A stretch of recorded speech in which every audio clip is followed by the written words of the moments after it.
Hi, I'm Neil Weitzel, and I am here today to talk to you about our protection as a service here at ThreatX.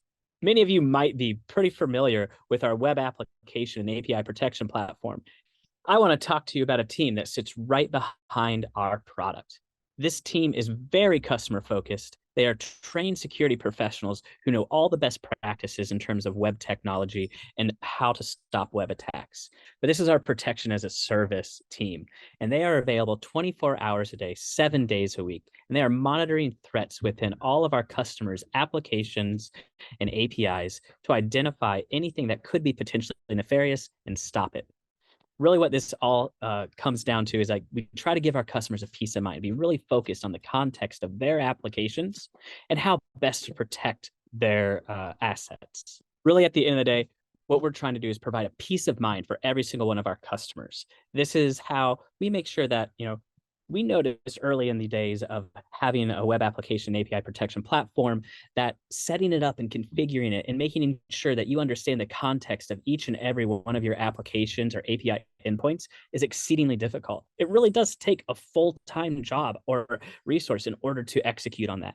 And luckily here at ThreatX, we have a team that sits behind our web application and API protection platform who can do that for our customers. We're constantly looking, tweaking, and tuning to make sure that we are, ahead of any upcoming attacks, doing threat intelligence research to make sure that we are on the leading edge of any emerging attacks, and we make any of the appropriate adjustments in our customers' applications in order to prevent any of these attacks. So really, I came today to try to talk to you guys about two very important attacks. These are attacks that we see all the time in our security operations center. We are probably blocking dozens of them literally right now as we talk. So the first one I want to talk about, and I'm sure that you guys have all heard of this kind of recently, is this API attack space. If you've kind of had your finger on the pulse of the security industry, API is not really new, but this technology has become more prevalent and it has been adopted quite a bit recently. And we even saw that internally at ThreatX. During quarter two, 2/3 of all of the HTTP layer 7 traffic that we analyzed was actually API traffic.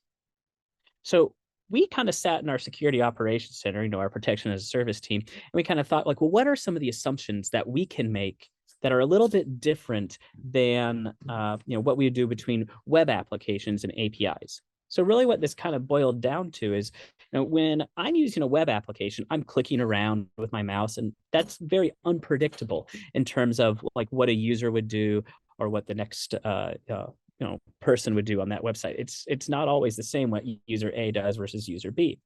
But with APIs, we have machine-to-machine interaction. We have an idea of what the request should look like coming to our server and what the request should look like leaving our server. And so this gives us a heightened expectations. So, our typical way at ThreatX is like, as we identify potentially anomalous, nefarious things within HTTP layer 7 requests, what we do is we aggregate risk around it.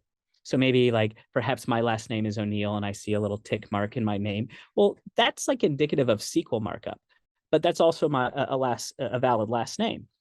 So maybe if I see that in a web application, I will aggregate some risk around it. And that might just be like a 1 or a 2. And then if I were to do some other nefarious things, like maybe start actually using SQL syntax, like select from and putting that with this tick mark, our engine is going to block it because there's enough nefarious things in line that we can aggregate risk to a point that we say, hey, this is a bad entity, and we're going to block it.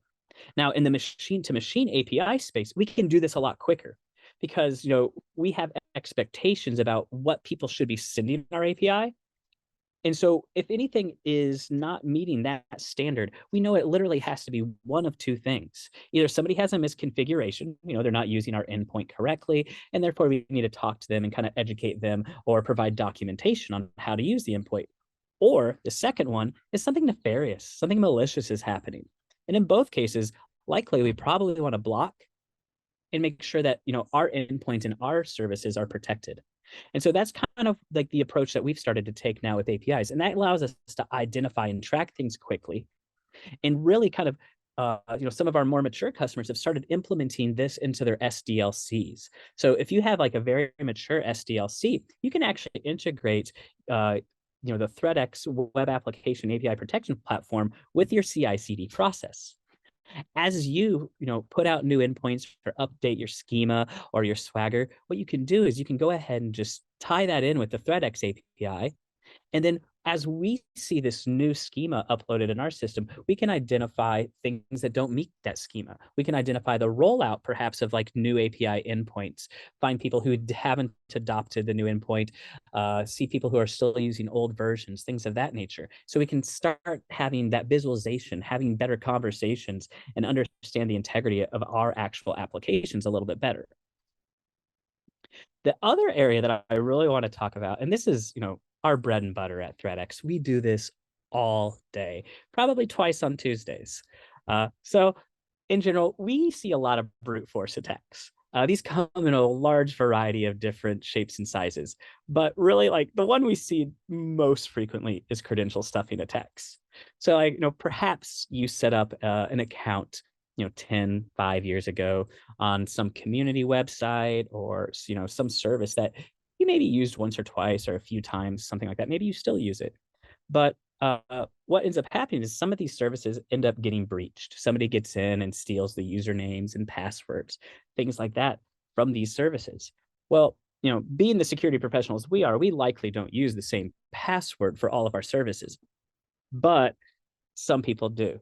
And so therefore what attackers will do, they'll grab all of the breached passwords and usernames, and they'll systematically try those in other applications. And so when we see that happening, we're like, okay, credential stuffing attacks taking off. What can we do to block these individuals? So, I've listed a few things at the bottom of this slide here that are pretty cool, namely because it's like this turns into a little bit of like cat and mouse. We see some common evasion techniques when somebody is trying to do a botnet or brute force attack. Sometimes the attackers will try different timings. Maybe they'll try one request every 10 seconds, 30 seconds, try some variance and randomness between there as well. Maybe it'll change the order of the headers, move the host header up and down, move some cookie headers around, things like that, because the HTTP spec will allow it to be interpreted either way. So by moving these things around, they're essentially trying to circumvent ThreatX and get around, our web application API protection platform. And then, of course, a lot of attackers have lots of IP addresses, so botnet, or they'll use IP rotation. But thankfully, as I was kind of alluding to earlier, we have some very smart security professionals in our security operations center. And so we have some common katyas, some good ways to catch the bad guy. The first one is like sometimes when a bad guy is using like a command and control center, like they're using a script or they're using some platform to execute this credential stuffing attack. Well, a lot of times these TLS fingerprints, even though they might be coming from different IP addresses, can look very similar. So we might start tracking like one TLS fingerprint. Similarly, attackers tend to do silly things on occasion. Like they'll put obvious things in a request. And I'll be honest, I'm guilty of this too. When I have done penetration testing, I'll put in like a company name. So it's like, hey, this is like Neil Weitzel doing this penetration test. So, if somebody sees it, they know like that this is legit.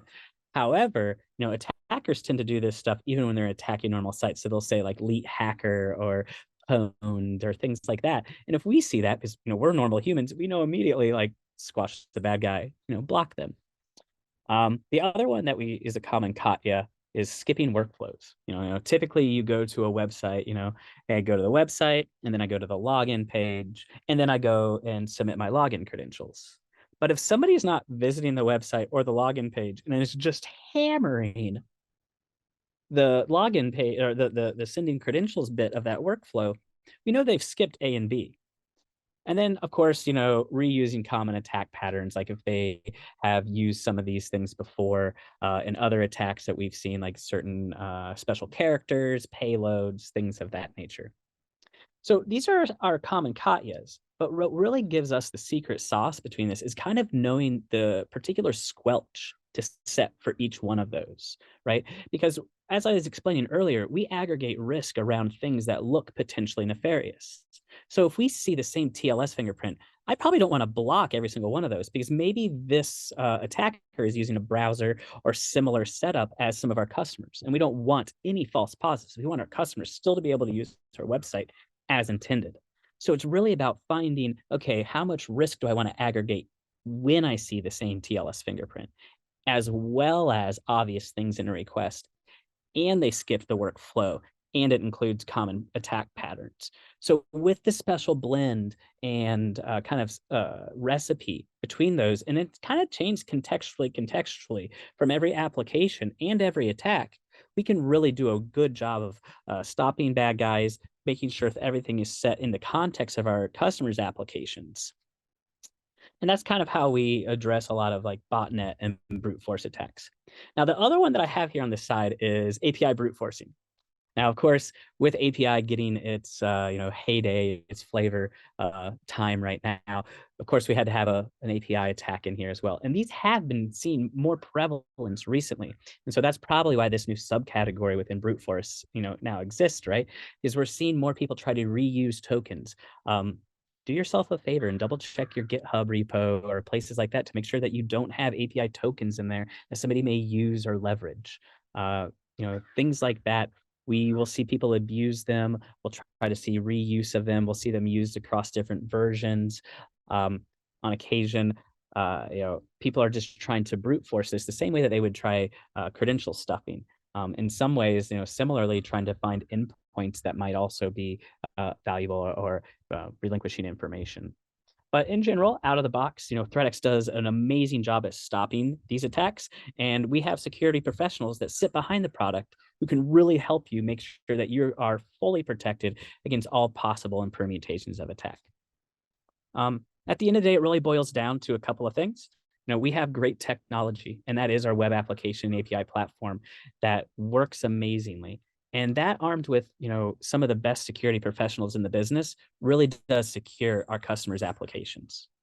Now, those covered two very kind of common attacks. And I would love to talk to you about how we stop low and slow attacks or some of the more crafty attacks out there. So if you feel so inclined, please book a demo with us or reach out to me on LinkedIn. My email is also there. I love collaborating in this space. Thank you so much.